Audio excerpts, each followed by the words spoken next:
Bismillah ar-Rahman ar-Rahim. Assalamu alaikum wa rahmatullahi wa barakatuh to all of our viewers, and assalamu alaikum wa rahmatullahi wa barakatuh to my guest today, Professor Brother Bashir Ahmad Shah. How are you, Brother Bashir? Alhamdulillah, could be better. Um, just hanging out, brother. Just hanging out, learning every day, bro. Alhamdulillah, alhamdulillah. So our guest today, alhamdulillah, I'm coming back to the podcast after a decently long hiatus, looking after the family's health and Ramadan and different things like that, trying to come back with a little bit more, what's it called, energy. And inshallah, Brother Bashir has agreed to do, a few episodes, inshallah, to cover many different elements of Ahmadiyya. And Brother Bashir, mashallah, he's a very good brother. He's giving a lot of time, a lot of efforts to spread the awareness of what Ahmadiyya is or what Qadianis are, who they are. And Brother Bashir himself used to be a Qadiani. He re-accepted or accepted Islam in 2017. He's served in the U.S. military. He, and now he's, actively pursuing Islamic knowledge himself, and he's also trying to teach people about what Ahmadiyya is, and trying to so somebody actually asked me, because there's in Pakistan, people usually refer to them as Qadianis, not Ahmadis. And one of my friends, his name is Ahmad, and he was like, "Why are you calling them Ahmadiyas or Ahmadis?" And I was like, "Look, I'm trying to, the brother, his blog is Ahmadiyya Fact Check blog, um, and I want to keep it flush." And he started laughing. And I'm like, "Why are you laughing?" He's like, "It's like one of those Mirza Ghulam Ahmad jokes about how he died." I was like, "No, that's not what it was supposed to be. It was unintentional." But what's it called? But alhamdulillah, we have Brother Bashir today. He's going to be giving us a lot of knowledge, a lot of insight about, how Ahmadiyya works, what it is. And he himself, being born in Rabwah, he comes with a lot of knowledge and a lot of inside information. Brother Bashir, what would you like to let us know about yourself? Yeah. So, I'm the typical grew up American kid. Grew up a Qadiani. So, and I grew up a Qadiani Ahmadi, and that's the proper way to say it. There's also Lahori Ahmadis, and then Yeah. there's Rogue Ahmadis. And I've asked them, well, because the Qadiani Ahmadis don't want to call the other guys Ahmadis. And it's like, well, then what's the definition of an Ahmadi? And they'll say, oh, it's someone who believes where from. You know, any person who believes in Mirza Ahmad and wants to self-identify as an Ahmadi, they should let them, but they won't. So it's real tricky. And they used to love to be called a Qadiani. When they moved to Pakistan in 1947, they shed that identity and they didn't want to be called that anymore. Before that, they proudly said it. In fact, Mirza Ghulam Ahmad said one of his names from his god was Mirza Ghulam Ahmad Qadiani. So all propaganda. Now they say it's a cuss word to them. So we say, okay, I'll say Qadiani Ahmadi as a solution, and then they'll still be mad. But I'm like, hey, there's also Lahori Ahmadi. So I just got to be clear on who I'm identifying in this situation. So yeah, to that. Then yeah, I was born in Rabwah, and Rabwah is actually a word in the Quran, chapter 23, verse 50. And it was always described in Tafsir ibn Kathir, in authentic hadith, all four schools of thought, even the Shia. It was always explained as this was about the birth of Isa alayhi salam and how Allah helped Maryam, and because she was all alone. They turned it into, no, this is about the death, the alleged death, astaghfirullah, of Isa alayhi salam that happened 90 years after the event of crucifixion in Kashmir, India. And they say his mom was there too, because they would have to solve. The verse says both are there. The verse doesn't say one of them's there. The verse says they're both there. So then they say, okay, we're going to say Mary also died in modern day Pakistan, and she fled with Isa alayhi salam. So that's the controversy there. And now it's called Janab Nagar. It's not called Rabwah anymore by law.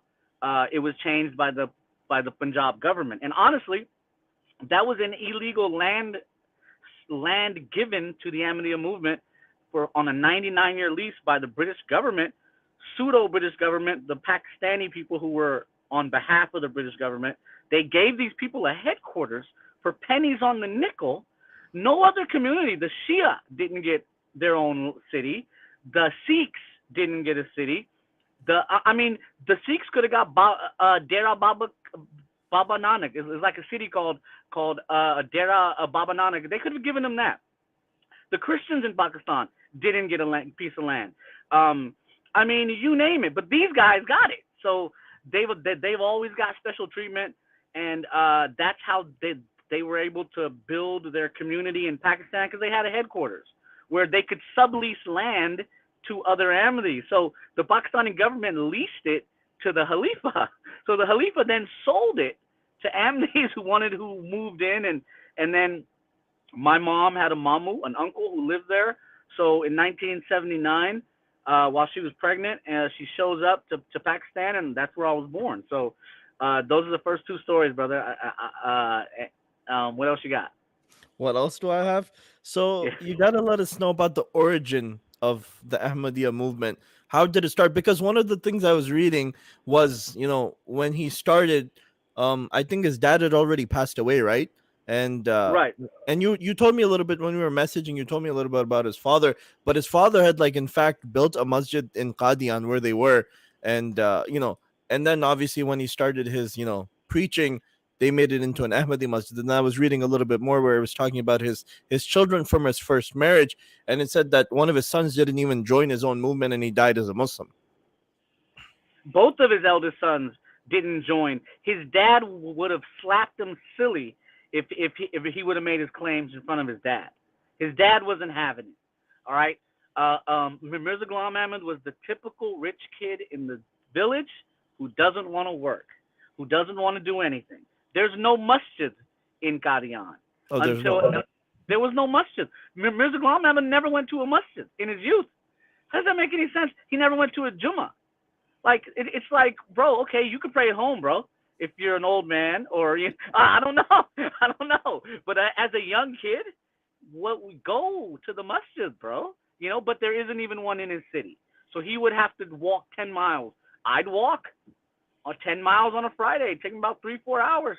I would have did it. In the village, you got nothing else to do. There's no phone. There's no radio. There's no television. Literally, you have nothing else to do. Or I would have got on a horse, and and did it in an hour. So, and his dad wasn't very religious. His dad was like a non-religious person. Generations before him were Muslim, I guess, regular Ahlul Sunnah wal Jama'ah, but not very religious at all. So his dad even said he had a dream where he met the Prophet sallallahu alaihi wasallam, and in the dream he gave him a counterfeit dollar or something like that. And it's like, what?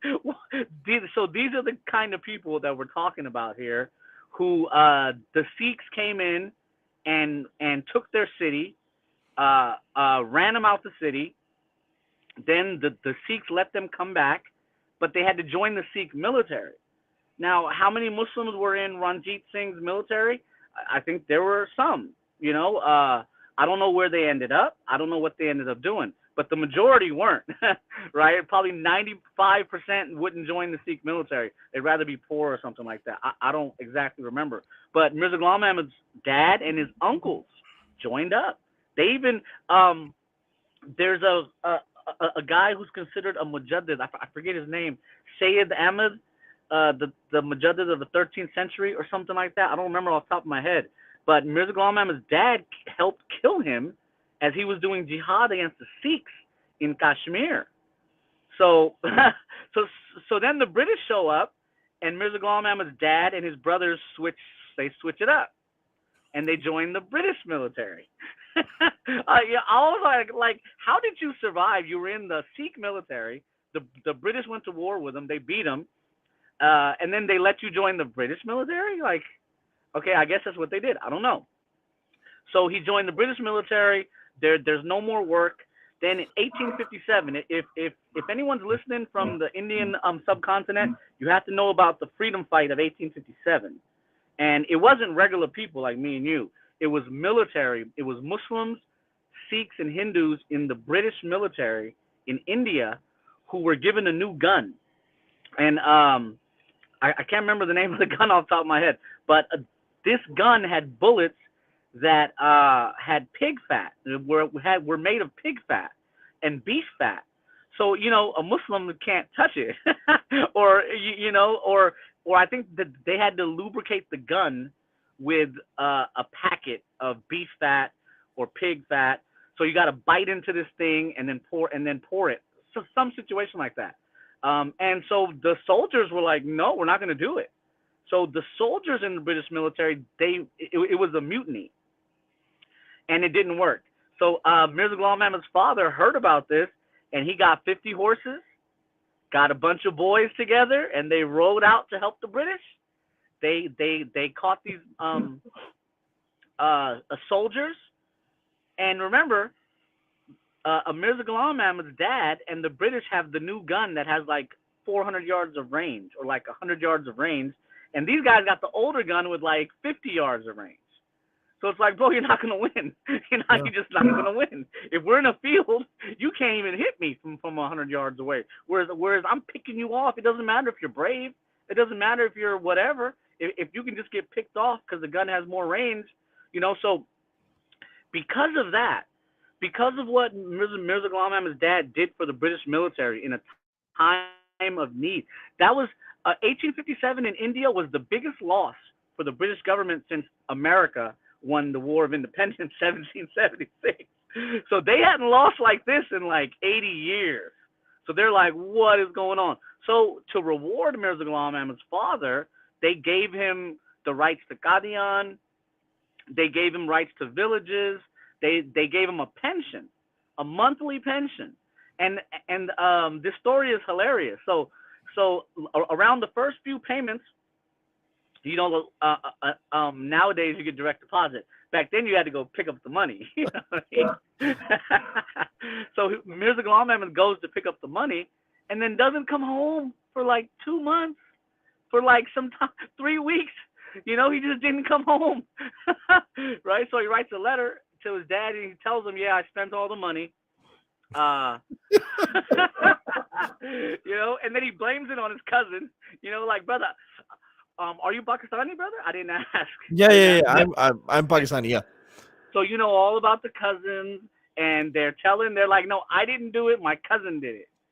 But he was like, well, wasn't he with you the whole time? If both of you guys were together, then you can't blame one guy. Both of you are involved. Yeah. So Mirza Ghulam Ahmad's got 2 kids.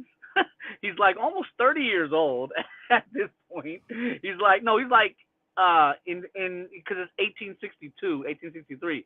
So he's like 22. He's a man, bro. And he spent all the pension money on what? What could he have spent it on? He didn't invest it, or like build a building, or buy clothing. I mean, he spent it on eating and drinking and drugs, probably, and women.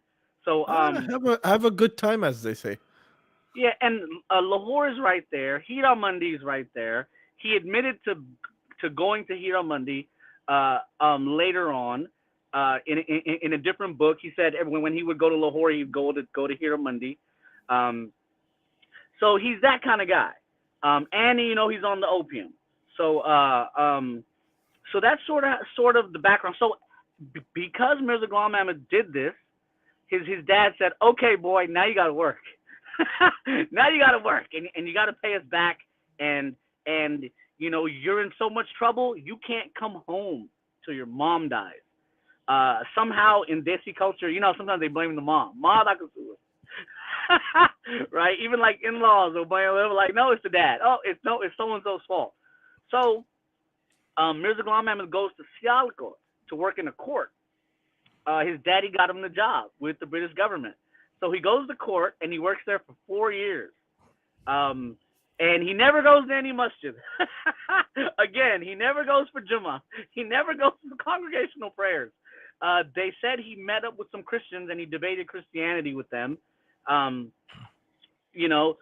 was a guy named Reverend Butler. But Sialkot was like the Christian missionaries. It was like one of their headquarters. So he's there. His mom died 1868, and back then, bro, if someone dies, it takes time for the news to get out. Yeah. So you're not going to make the funeral, bro. Yeah. If you're in a different city, bro, it's just not going to happen. So his mom dies. His dad sends a servant.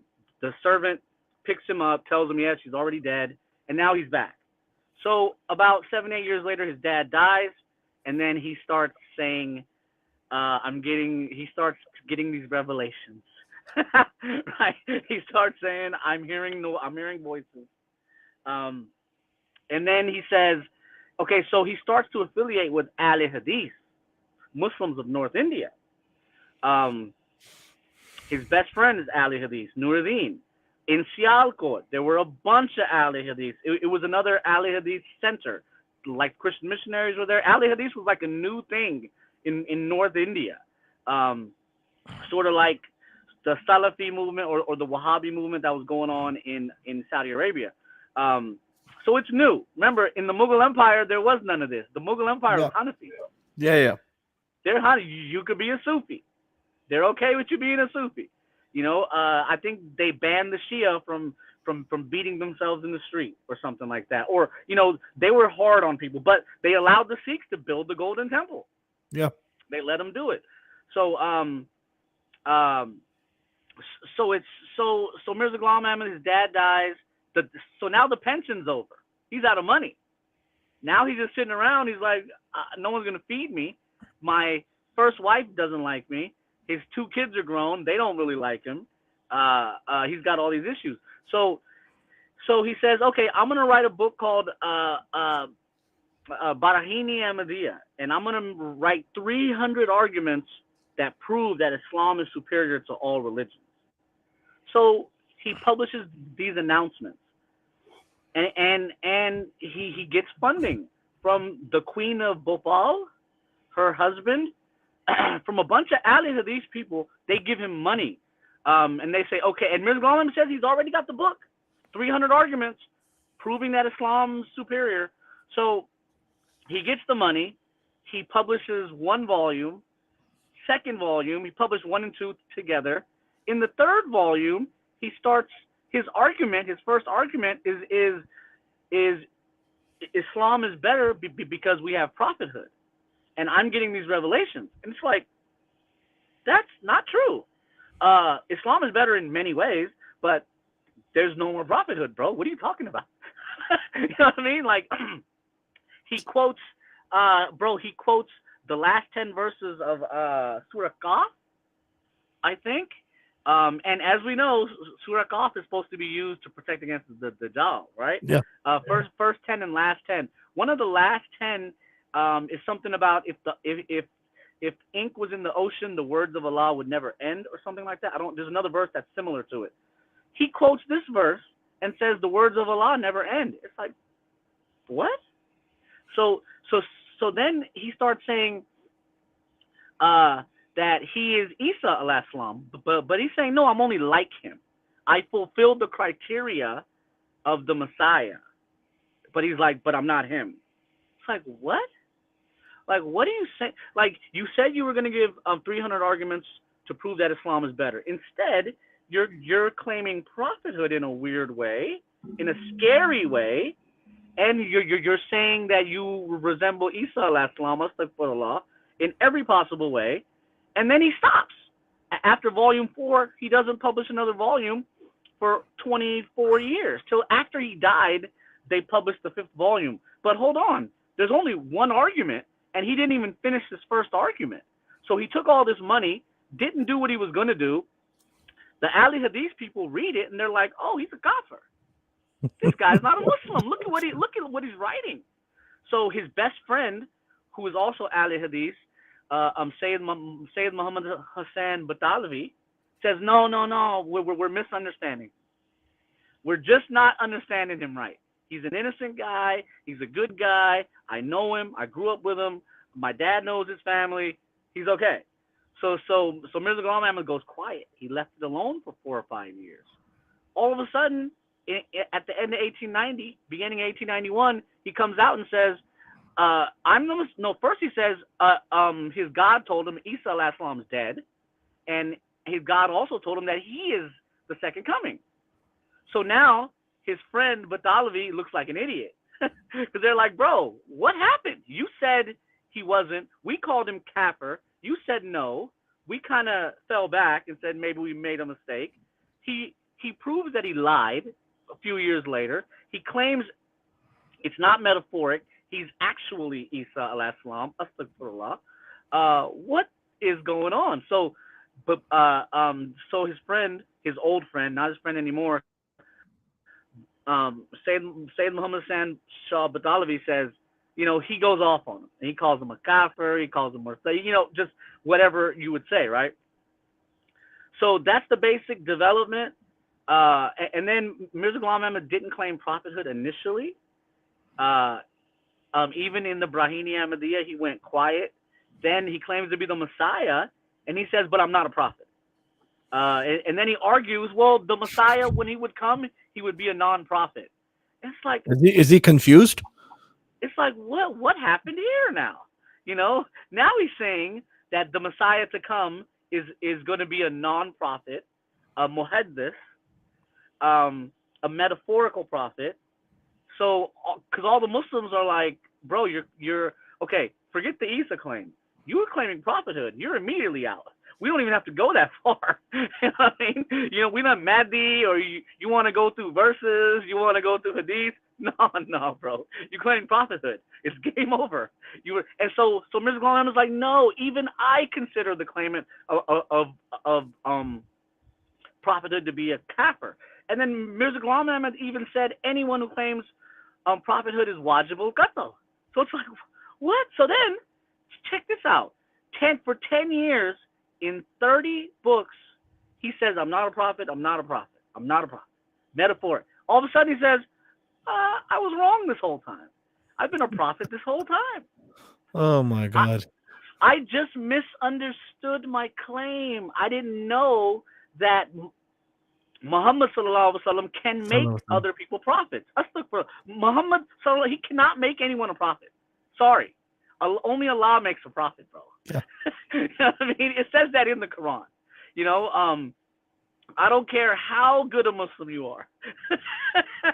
It just doesn't matter, bro. And Allah says he's not making anymore. So it's over, Isa alayhi salam is going to return, but that he was a prophet before Muhammad sallallahu alaihi wasallam. Muhammad is the final prophet to be born. And that's the end of the story. So all of a sudden he says he is a Nabi, he's a Ummati. And he says anyone can be this. Anyone can follow. If you follow Muhammad sallallahu alaihi wasallam, you can reach this level. Then he says, so I've heard this where they say things like, he said that this is something you can attain through hard work, or through your research and stuff like that. Yeah, that is craziness, right? He said even a conjure can become a prophet. He was You're joking. Brother, I couldn't make this up, brother. I could not make this up. I could not. He said even a man who ate pork. Okay, I don't remember the quote because I'm in my car. If I was in front of my computer, I'd pull it up. But there's a quote from I think it's Tidiak al-Kalub, and I'll post the reference later, where he was like, anyone can be a prophet. He was just like anyone. Okay, then he says, so now he's claimed it in an announcement. A year later, he says, oh, I'm the only one to been given the name Nabi in the entire Ummah. It's like, well, but hold on, you said anyone could do it. Now you're saying it's only you, right? Then he says, you know what? I'm the Khatme Nubuwah. Well, what does that mean? Hold on. You just invented a new word that Muslims really haven't heard. You know what I mean? You're inventing stuff. So he calls himself the Khatme Nubuwah. And he says he's the only one, he's the last one to be sent. And it's like you're hinting that you're the last prophet now. You keep changing your story. Right? So then that ends up being the line. So then he dies.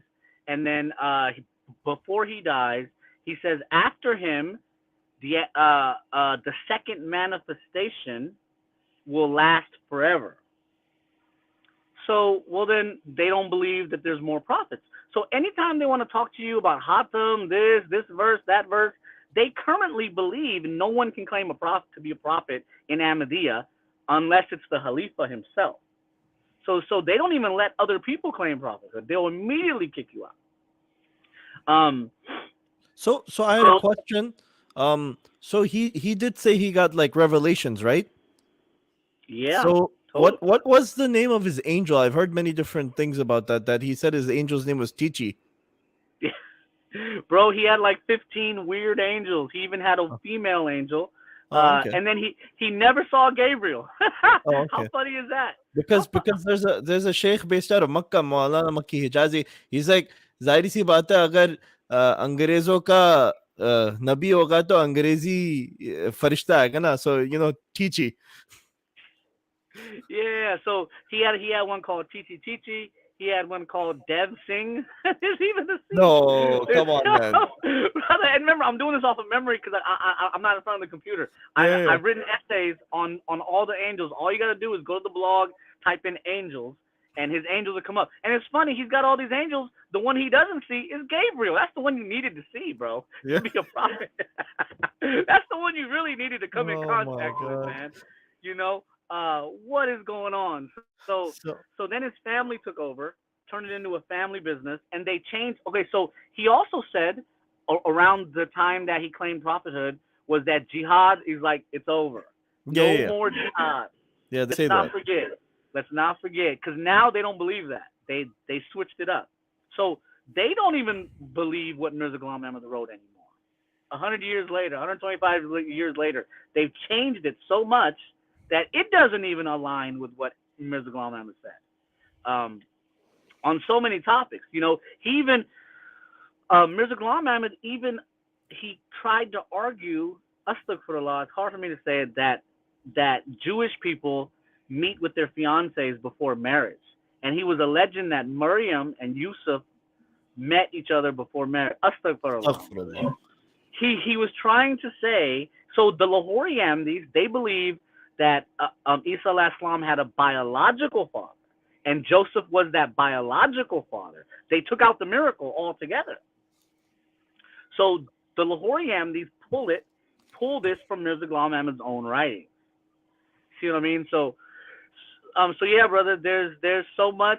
What else do you have specifically? Okay, so what's it called? His first supporters, like the development of the movement is dependent on his supporters. So, like you were talking about his Khalifa who comes after him. Who are these first few Khalifas? Who are they? Were they his relatives? I mean, it sort of seems like some sort of like a family hierarchy, kingdom sort of thing going on. Even like right now, the guy currently right now who's in a lot of trouble because of, I watched one of your recent episodes. He's in a lot of trouble. He should be in a lot of trouble. He can't even recite the Quran. But one of the only reasons he's their Khalifa is because he's, his grandson or great grandson or something like that. Like, how does this work? Like, who are his first followers? Right. So his first groups of followers were a lot of Ahlul Hadith Muslims, who maybe they needed a job, bro. There were no jobs in British India 125 years ago. What are you gonna do? You gonna work in the field? You're dead by 42, bro. You know, so it's like what are you gonna do with your life? You can't. There's no factories. They don't make weapons out there. All the weapons are imported. You're either a farmer, a blacksmith, maybe. You know what I mean? There's hard to pick. So Nuruddin was the Ahlul Hadith. He was his top follower. He lived in the house together. They all lived together, brother. And I don't even know if that's halal to live with 20 families. Bro. Slumber party. Yeah. They all just live together. The women are freely mixing. The men are freely mixing. And these guys are not related to each other. You know what I mean? So after he dies, they make Nuruddin the Khalifa. Nuruddin was the main ghostwriter. He's the one who gave the Khutbah Jummah. So remember, MGA didn't give Khutbah Jummah ever in his life. And that alone should have anyone leave Ahmadiyya. Really, bro. The guy doesn't give a speech. Like, who is this guy? He just sits in the room all day. What is he on, bro? Well, he's got to meet with 15 angels. You got to give the guy some time, man. I know. Well, apparently he's laying around all day, and he gets massages all night from women he's not related to. they run a fan for him, and just take care of him at night. Um, so in 1908, Mirza Ghulam Ahmad. So look, his doctor says when the night Mirza Ghulam Ahmad was about to die, his doctor says he walked in the room and the guy's sitting on a wooden toilet, right? And that's how his doctor, his main doctor, came up across the scene. So first he had diarrhea all over the floor. Then they went and got a wooden toilet because back then I don't, I think they had like an English toilet, but it was expensive and it had to be on like the fifth floor or like because of gravity. They used gravity. But so he dies of cholera, and then Nuruddin becomes the Khalifa. So Nuruddin is dealing with these internal problems, and he's living in the house. So when he dies, he was amputated too because he fell off a pony. So he was bedridden for he was only a Khalifa for like 6 years. I think even less than that, like 5 years and 10 months. But he couldn't lead the prayers. He couldn't give the Khutbah Jummah anymore because he's stuck in a bed because his leg is amputated. So 1914, this is where the split happened. This is where the Lahori Ahmadis get created. They're like, Mirza Ghulam Ahmad's son's a loser. He's an idiot. He failed the metric, and his dad owns the school. Can you imagine if your dad owns the school in your town, your dad's the chief, and you failed the metric examination, and all the teachers are your dad's employees, and you still fail? It's like, you're right. So did they want to make this guy the Khalifa? And he's the eldest son from the second marriage. So from the first marriage, both sons didn't accept him. One of them died. MGA didn't even go to the funeral. The second one is still alive. They were able to bribe his eldest son's children and get them to join Ahmadiyya. We're not, and they do that. They'll boycott you and bribe you and pigeonhole you into a financial situation to where you don't have an option. So there's a lot of money being thrown around, it seems. Oh yeah, there's a lot of money, bro. The British government built a college for them at Qadian for free. It cost like a lot, like 50,000 rupees. They just built it for them. They built a railway station for them for free. I mean, brother, the British government is doing everything for these guys. They're in the UK. We're trying to get them investigated by the Charity Commission. You think the UK government's going to allow that? No way. So behind the scenes, they got a lot of protection. So anyhow, in 1914, his eldest son from his second marriage, so his third eldest child, becomes the Khalifa at age 25. And he creates a lot of the organizational stuff.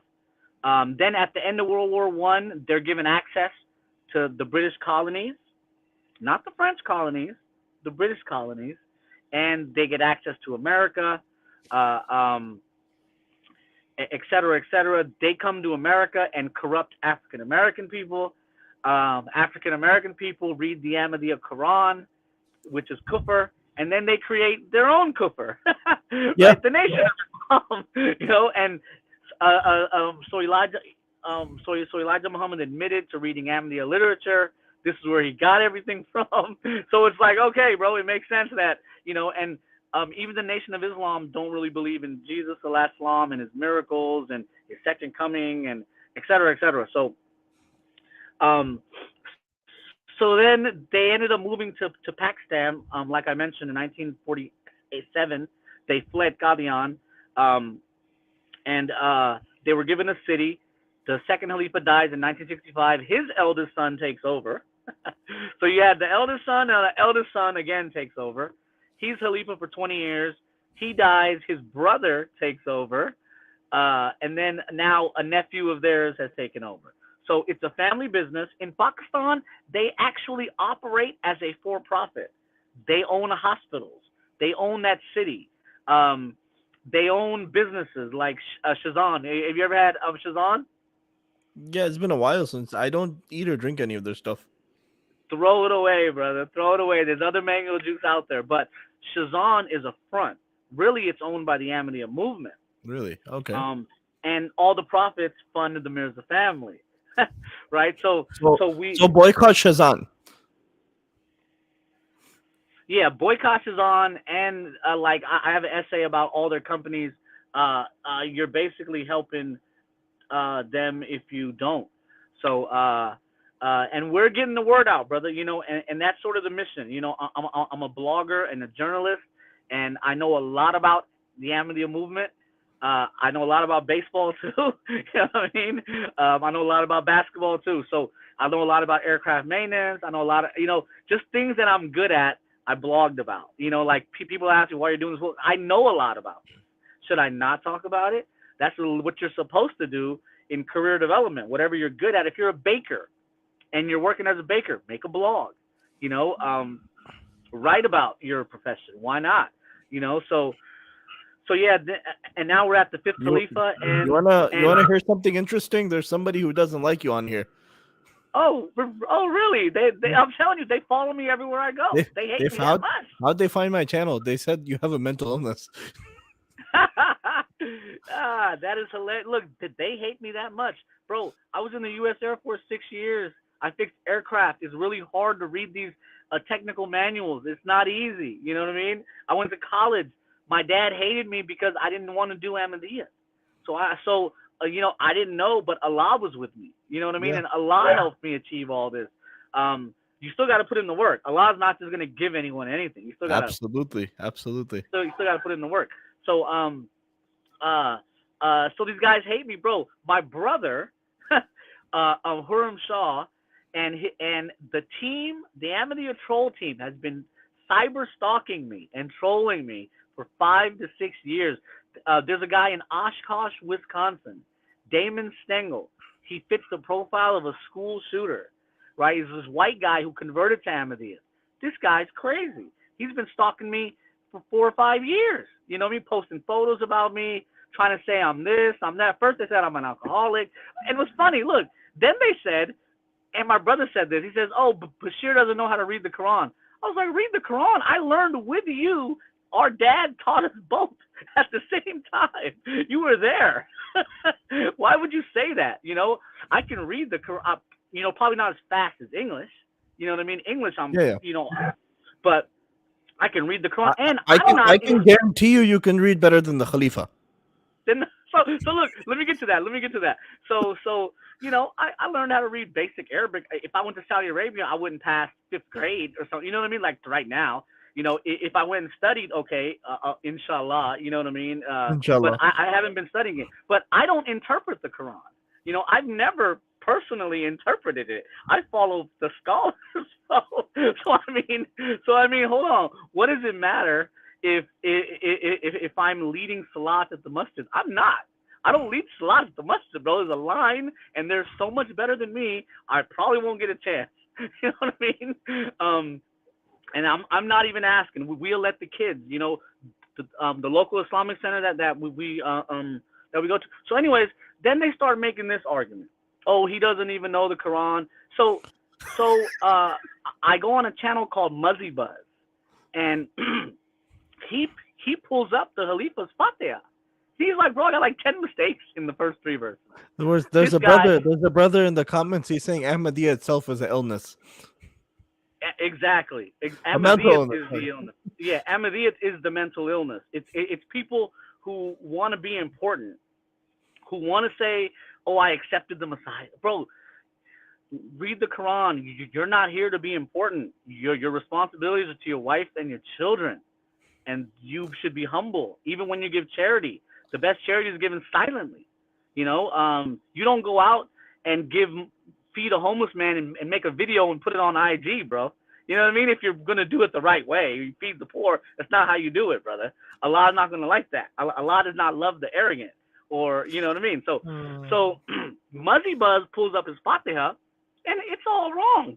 So then, so we're having a field day. We're like, bro, this guy can't pronounce the ayin. He can't say the ayin. He said he turns it into an aleph. Well, you're changing Fatiha when you say Rabbil Alameen. You're calling Allah the Lord of the teachers. instead of the Lord of the world or the Yeah. universe.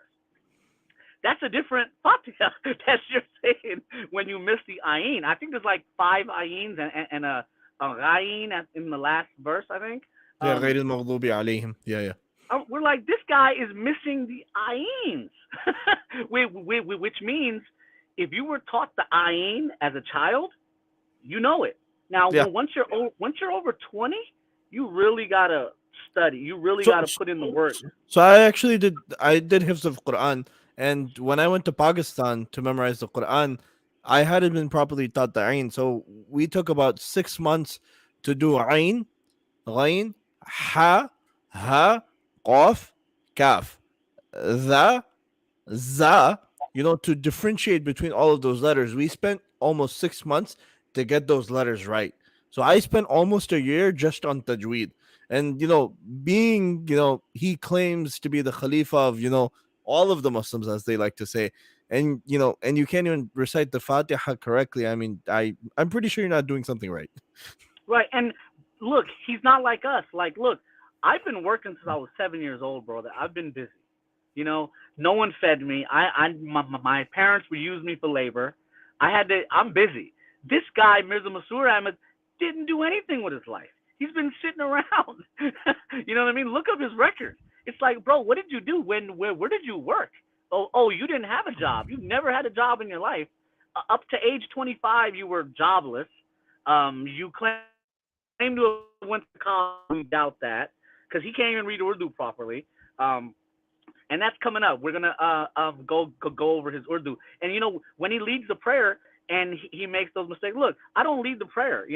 I might lead the prayer at home with my children, or if I'm at home and there's another guy, hey brother, hey, you want to lead? Okay, brother, I'll lead. Okay, mistakes happen. That's not a big deal. But when you're at the masjid and you're leading the prayer for hundreds and hundreds of people, that's an entirely different scenario. So we nailed him on it. Look, now my brother and the Ahmadi Answers guy and all these guys, now they're saying, no, even if you try, it's double reward. And we're like, okay, we agree. Anyone who tries to read the Quran, can't pronounce it properly, they'll get a double reward. Not the Khalifa.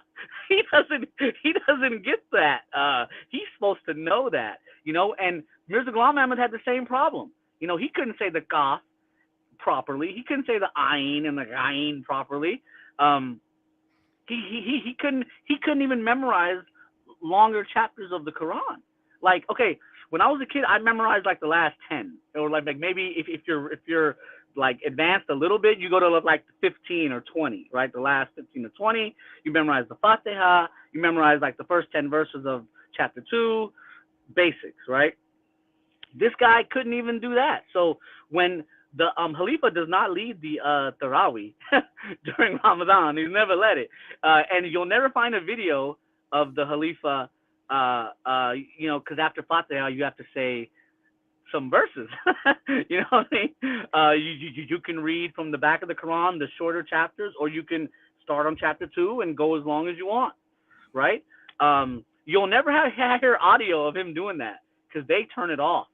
They will not even let that go out because, I think we caught him trying to recite chapter 91, or I put it on my TikTok, and the comments are just like, brother, this guy doesn't know, some classic verses that people use in Salat, and he has no rhythm, he has no flow, he's saying it like he's trying to talk. You know what I mean? Like, what? Yeah, you have to, but brother Bashir, you have to be, regularly reading to have a flow. You can't just, when we get up there for Tarawih, Alhamdulillah, I've led Tarawih for over 20 years now. When you get up there to lead Tarawih, instantly the flow comes back because you're in practice. If somebody, like, sometimes we'll have somebody who comes to lead and they haven't led in many years, you'll see that they'll struggle a little bit, but after some time they'll catch on. But if you're not reading at all, you really can't catch on. What are you going to catch on to? Exactly. And remember, he's got nothing else to do. Really, he could study all day. It's not like he manages. Okay, and here's the other thing: his name is not on any other paperwork. Remember that. His name is on nothing. The Ahmadiyya movement. It's really called the AMJI, Ahmadiyya Muslim Jamaat International. and they're run out of the UK. And every country falls under the umbrella of the AMJI. So if you look up the directors, this guy ain't to be found anywhere. So it's straight up, you're from Pakistan, we say number do. Do number. Right? That's exactly what it is. They've even, went to court and like denounced their newspapers because they had their newspapers owned by personal people and not like the community. So they were like, oh, we didn't write that. That's not even our newspaper. That belongs to someone else. Go sue him. So in terms of legal, it's basically like Pepsi. If Pepsi had a religion, this is what it is. Or Scientology, or the Jehovah's Witnesses. They run it as a corporation, a non-profit corporation that doesn't. In America, they don't even have to publish their financials. It's sort of like the mob mentality where you don't know the next layer up. They know who's below them, but you don't know who's above them. So you keep the ownership separate. Right, and in America, the Khalifa's brother is in charge of the community. He's like the president. So you don't hear about them too much in America like you do in Canada, though. Right. Because in Canada, brother, listen, brother, I grew up in California. I love my Mexican people, bro. I love my black people. I love my Sikhs. I love everybody. They did not give Mexicans immigration in Canada over the last 40 years. They could have just had half the country come. We're all in NAFTA anyways. We're all America, Canada, and Mexico. We're all connected. Why didn't they let Mexican immigration? They could. So instead, in Canada, they needed people to boost GDP. You need people. Same thing in the UK. If you don't have a workforce, your GDP is not going to go up because you need to produce. So Canada. So remember, the British Empire never ended. Never ended. They lied to us, and they put in puppet governments all around the world. So there's something called the British Commonwealth. Yeah. It's like, what is this? Well, Canada is still owned by the British. It's owned by the Queen. So they're in already because they're with the Queen. They're already in bed with them, right? So in 1984, they created persecution. So now we get to the persecution. It's self-generated. Muslims in Pakistan left them alone. Muslims don't care. The imams and the sheikhs said, leave them alone. Don't touch them. Don't put a hand on them. The fourth Khalifa, in concert with Zia-ul-Haq, had a law passed called Ordinance 20. So in 1974, they were declared non-Muslim, and that's an inside job too. In 1984, Zia-ul-Haq passes Ordinance 20, which says they can't pretend to be Muslim. They can't have minaret on their temples. Their place of worship cannot be called a masjid. They cannot give the azan. They can't say Assalamu alaikum in public. Even though, bro, I was in Pakistan 2003 and 2004. I'm actually married an Ahmadi woman. And everywhere I went, I said Assalamu alaikum. I went to my dad's village. I said Assalamu alaikum to everybody. No one said anything. No one touched me. And they knew I was a Qadiani Ahmadi. I went to the Qadiani temple in Lalamasa for Jummah. And no one touched us. And everyone knew. And my dad was actively doing dawah all through his village. Buying people tractors, satellite dishes, televisions. He was buying them everything. You said your dad became Ahmadi, right? Yeah. So my dad's story is, and in my dad's village, there's no Ahmadis no Qadiani Ahmadis or Lahori Ahmadis in my dad's village. My grandfather was not an Ahmadi, nor was my grandmother. My dad's mamu, his mom's brother, had converted to Ahmadiyya, and he went to live with him because he didn't have a job. He failed high school, so he's like 13, 14. What am I going to do? Oh, okay. Mamu de Karpej, right? Yeah. Mamu didn't have any sons. He had 2 daughters, and he had a shop. So they're like, okay, maybe you can be useful or something. Yeah. So his Mamu was an Ahmadi, and his Mamu converts him. Okay. His Mamu converts him. So once he converts, now his Mamu's shop is gone. So they get him married to an Ahmadi girl and give him a job in Wabda. That's a good job. Yeah, that's a good job. That's a good. He gets a job in WAPTA, so he's doing good. So you were He telling me decides. about how nobody persecutes you for saying salam or anything. Yeah, so I was in Pakistan 2003, 2004. Best experience of my life. That was probably the experience that had made me leave Ahmadiyya. Because I went to their city and I married a woman from there. And I met people, and I'm like, these people are not who they say they are. Like, it's far beyond, like, why are they making this all up? I was so baffled. But so I said Assalamu alaikum to hella people. No one said anything to me, bro. They knew I'm a Qadiani Ahmadi. They know I'm visiting from America. And so really, bro, people are going to leave you alone. Now, if you start telling Muslims that you have shirk beliefs because you believe Isa alayhi salam hasn't died yet, and you start going out looking for trouble. You see what I mean? One thing is when you look for trouble, you can avoid trouble. But if you go out looking for it, I don't know what to tell people. You know, in my life, I grew up in California. If you go out looking for trouble and you get it, you got what you deserve. You know what I mean? We don't see it as, oh, it's so bad. What happened to you? Why'd you go up to 10 people and insult them? Yeah. You know what I mean? Why would you do that? You know, insulting people is not cool, bro. You know, Never. so look, here's the plot. 1984. Let's go back to 1984. The fourth Khalifa is stuck in Pakistan. The Iran-Iraq war is going on. The Soviets are in Afghanistan also. He's trying to get the hell out of there. He's like, anything can happen. In the 80s, in 1984, we didn't know if it was going to be a nuclear war. There's a war all around Pakistan. So he comes up with the idea, I'm going to get Zia-ul-Haq, the president, to pass this law, and I'm going to leave on asylum. And I'm going to get Ahmadis to leave. And this is the business I'm going to run. So, in fact, in Germany, there's more Ahmadis than in Canada. Because the German government, because look, the Germans didn't have, they couldn't say no, right? Because it's like, you lost World War II, and you were really bad, so now we're going to dump these guys on you that we need to help anyways. So, in 1984, the asylum thing starts happening. There were maybe 500 Qadiani Ahmadis in all of Germany up to that point. In the UK, there were maybe 1,000, maybe. In Canada, there was like 300 to 500. 1983, 1984, in America, there was like 300. Asylum hits. This is what they're doing.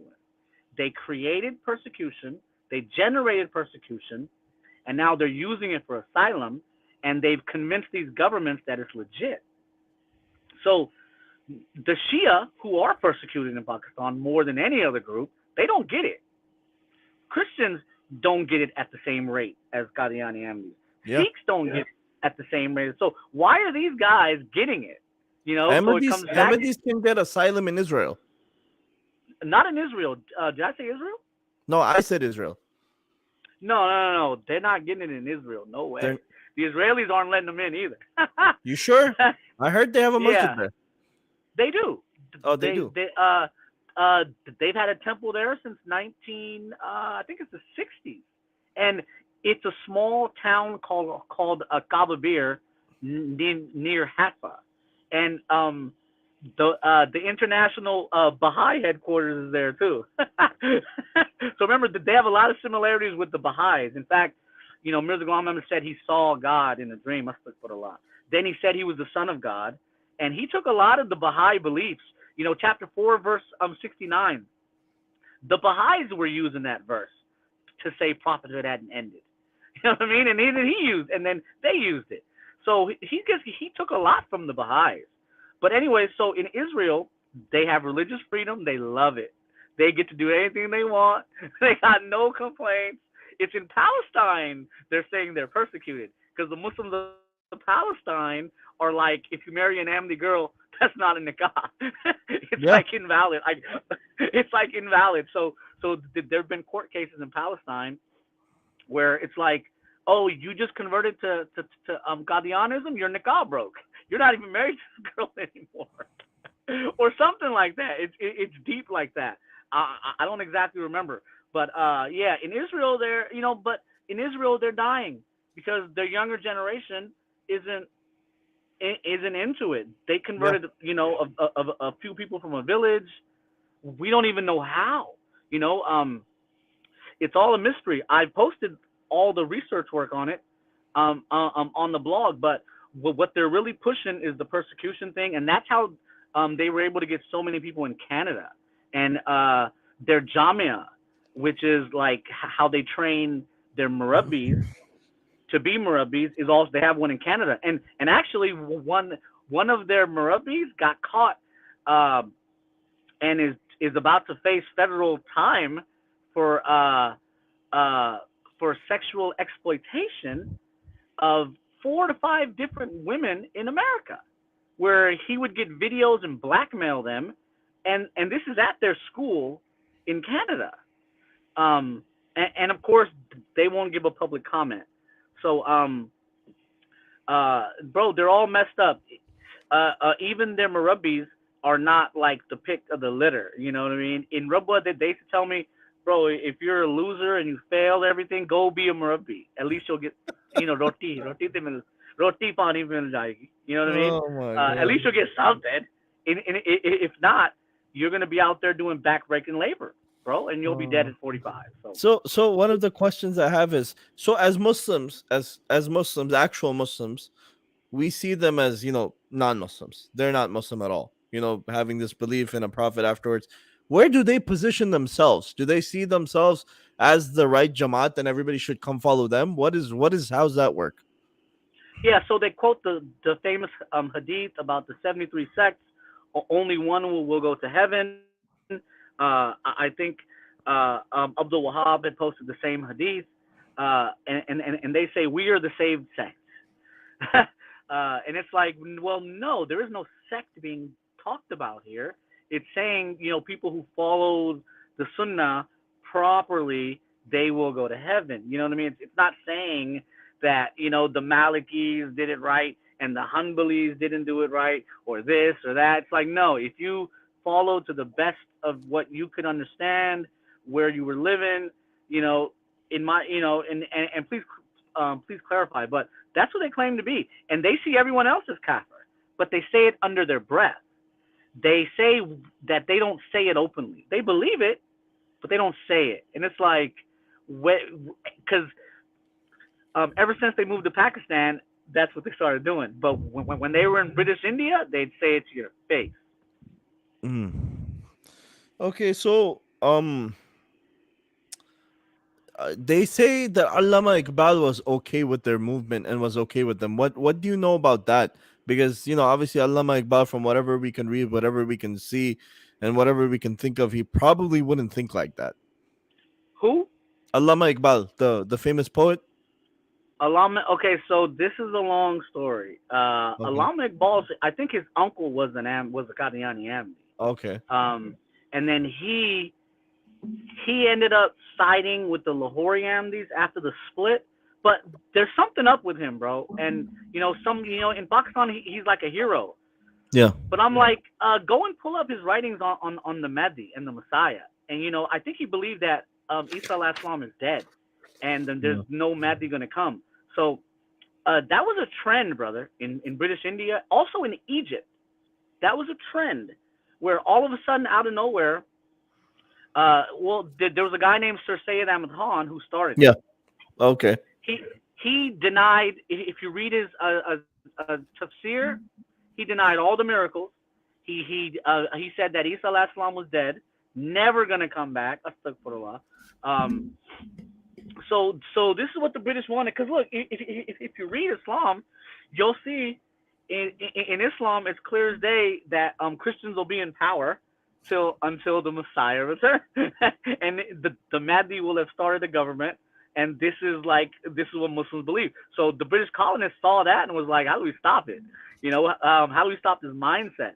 So they got Sir Syed Ahmad Khan to deny the concept of the Mahdi, the Messiah, and then you got these educated Muslims who are adopting. They're not Ahmadi because they don't want to believe in Mirza Ghulam Ahmad because they're like, he's silly or he's weird. But they're like, we'll believe that the rest of the stuff.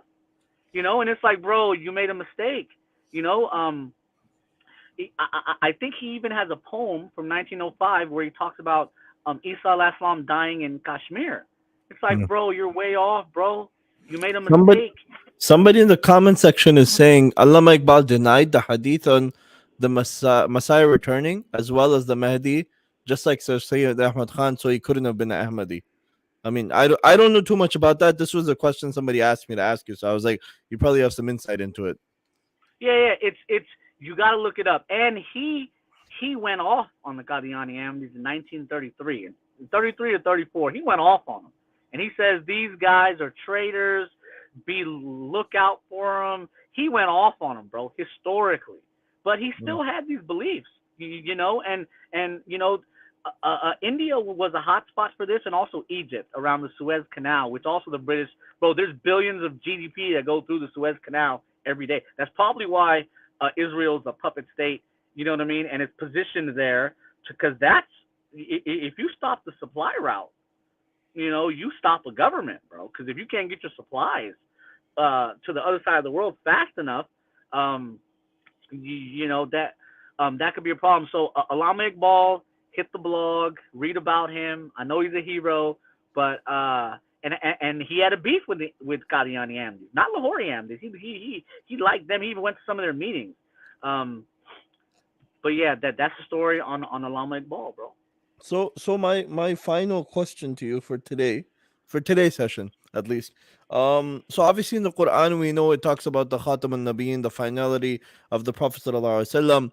How do Ahmadis or Qadianis contend with that? And I know I've heard some of your other interviews and you discussed that, but obviously for my own viewers and my own listeners, I want you to shed a little bit of light of how they play word games with that and how they, over time they've changed it, a little bit here, a little bit there to make it, sound in sync with what they're trying to believe themselves. And alhamdulillah, you know, you're trying to plunge away at their beliefs. So, you clear up the path for them so they can see the truth. Right. So they'll say, "Oh no, we believe in Khatam Naveen." It's like, why would you say it like that? Why aren't you just blunt and tell the truth? You know, but they'll say, "Nope, we believe Muhammad sallallahu alaihi wasallam is the Khatam Nabiyyin. We believe the same as the Muslim." It's like, no, you don't. Why are you lying about this? It's all a ride. They want to get you in the car and take you on a ride, and they're going to tell you this and tell you that. My dad loved arguing with people. He's a debater. I'm not. I don't. I've never had a debate. Like, you can look it up on YouTube. I've never sat down and debated anyone. I give the information. Now, if anyone wants to learn about it or they have a question about it, they can ask me. But I don't sit there. You go, I go. It's like, bro, I'm going to show you what Mirza Ghulam Ahmad did that's wrong and bad, and I'm looking for an answer. For example, Mirza Ghulam Ahmad presented a hadith, somewhat of a hadith from Ibn Abbas in Sahih Bukhari, which is a chapter heading where Ibn Abbas said mutawafika means mumituka, right? But everyone knows he meant that chapter 3, verse 55, inni mutawafika wa rofeoka, was out of sequence. He says verses don't have to be in order, like one thing has to come after the other. And he was saying that that maybe it means he'll die when he returns. And it's like, okay, well, that makes sense. And he, if you want to take it there, but you don't have to take it there. So I'll ask him, why didn't Mirza Ghulam Ahmad present this accurately? Why did he present it the way he presented it? Same thing with prophethood. They're not presenting it right. They're trying to sell something, and they'll do anything to sell it. So that's wrong, brother. I don't sell Islam. We're not allowed to sell it. Brother, I tell everyone, if you want to join Islam, when Ramadan comes around, you're going to see if you're a man or not, because you're not going to be able to eat. I'm sorry. You got to do it. You got to pray minimum 5 times a day. That's like the starting point. Yeah. You can't get out of it, bro. Stop looking at women. Stop looking around. You know what I mean? Try not to look around. Learn to avoid the shaitan. Et cetera, et cetera. So I'm not here to sell it. They're going to take you on a ride and say, Khatam Nabiyyin, we believe the same. There's, but it's not the same. They believe thousands of prophets could come. They believe I mean, et cetera, et cetera. It just keeps going. So it's like, when do you say, bro, enough is enough? Why do you want to debate me and just say your arguments? And they're looking for a stage. They're looking for a platform because there's so few of them. They're trying to get converts. So they're willing to say whatever they need to say to do whatever they need to do. And that's the story. So whether it's Khatme Nubuwah or Ismuhu Ahmad, chapter 61:6 is the famous verse of Ismuhu Ahmad. They'll say, okay, that also includes Mirza Ghulam Ahmad, and then they'll say, oh, and then it doesn't. Well, which one is it? You can't have both positions. Pick a position, bro. Either Khatme Nubuwah means there's no more prophets that can be born, or it means something else. Don't say it means everything, because it's like you just. I mean, their religion's sort of like clay. They can mold it whichever way they need to find whatever way they need to get followers. Exactly. There it is. That's exactly what it is. And Muslims, we're not going to change Islam to help because someone wants to join, and someone's like, can you make it fit me? It's like. I mean, that's one of the that's one of the things we're facing now in the current society with Islam is people are trying to change it for their personal beliefs, and you should look at a cult like Ahmadiyya to see what happens when you try to do that. It turns into a complete dumpster fire, and that's why we have rules and regulations, and we have limits, and obviously with the Ahmadis, a lot of times they bring up very like side points or very like completely out there things, like they'll be like, oh, some of us were Sayyids. It's like, just because you're Sayyid doesn't mean you're right. If you're going against the teachings of the Prophet Muhammad sallallahu alaihi wasallam, being a Sayyid or not being a Sayyid is not going to make a difference. And sometimes they're like, well, we're Hanafi. Like, you can be Hanafi, you can be Wahhabi, I don't care, but if you're not following the teaching of the Prophet sallallahu alaihi wasallam, what difference does that make to me? Exactly, brother. Exactly. That's exactly what it is. They don't even follow authentic hadith. Like, there's no such thing to them as authentic hadith. To them, whatever Mirza Ghulam Ahmad says is authentic. Whatever he says isn't. Oh man. So inshallah, brother, go ahead. Yeah, let me just say one more thing. I had the biggest shock of my life in 2005 because I thought it was close to Islam. Once I looked it up and I read about it, I said, this is not even close on so many levels, and only Allah guides. So maybe Allah made me a certain way where I'm fair with people and I don't pick sides. I don't have a best friend and he's on drugs and I keep telling him he's okay. You know what I mean? Or he sprains his ankle and I see purple and I tell him he's okay. I see purple. I'm like, bro, you're not walking for 2 months. Yeah. I'm sorry. I got to tell you the truth. Some people say I'm too direct, but I don't tell people things that are not true. You know what I mean? Like, I don't know. Now, with women it's different because you always tell them they're beautiful no matter what. If it's your wife, right? Yeah. you better. I mean, you have to say that. But so what's it called? Inshallah, I want to follow up with you. Inshallah, we'll take it offline. We'll talk about it because I want to go over the aqidah, the beliefs, get a little bit deeper into that, and then obviously talk about the current situation of the Ahmadiyya and the turmoil they're facing, because they're going through a lot of turmoil because of their own, self-inflicted or self-created issues because of, not following on the deen properly. Things like this will happen, especially something you've recently shed light on, like the rape scandals which continue to happen amongst them, and they don't do anything to fix that because there's no purpose for them to fix anything. But I really appreciate your time. I really appreciate all the knowledge, and there were a few people who came in the comment section. I didn't read all of them, but like this one person, I had to read that, to get your reaction, at least to see what you thought about it. But I really appreciate your time, Brother Bashir. I really do. Sounds good, brother. I'm here to help. I have a specialization in one small area of Islam, and that's with Qadianism. For the rest of Islam, I normally go to brothers like you, and I'm learning every day. and I keep learning, and Islam is a beautiful deen, and I wish more brothers would be interested to go read, because it's telling about who we are and where we're going to go after this first life. We're going to have another life, so I'm curious to know. So yeah, brother. I appreciate it. Jazakallah khair, brother, for your time. Inshallah, I'll follow up and we'll set up another podcast episode very soon to cover the rest of it, inshallah. Jazakallah khair. Assalamu alaikum wa rahmatullahi wa barakatuh. Wa alaikum salam.